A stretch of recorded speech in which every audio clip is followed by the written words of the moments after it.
नेपाळमध्ये सध्या पुरामुळे हाहाकार आहे आणि या पुरामध्ये अनेक देशातले आणि राज्यातले सुद्धा नागरिक अडकून पडलेले होते।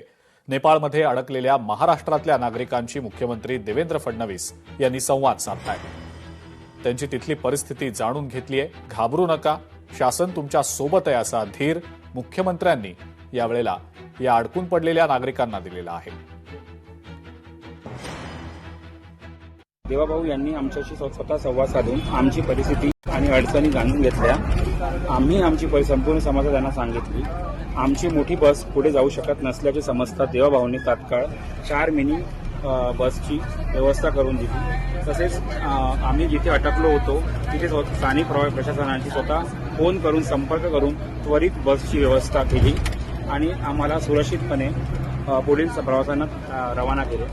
सर्वात महत्त्वाचे म्हणजे भारतामध्ये परत येईपर्यंत देवाभाऊंची आमच्याशी सतत संपर्क असून आमच्या प्रवासासाठी आवश्यक ती सर्व व्यवस्था हे करून देत आहेत।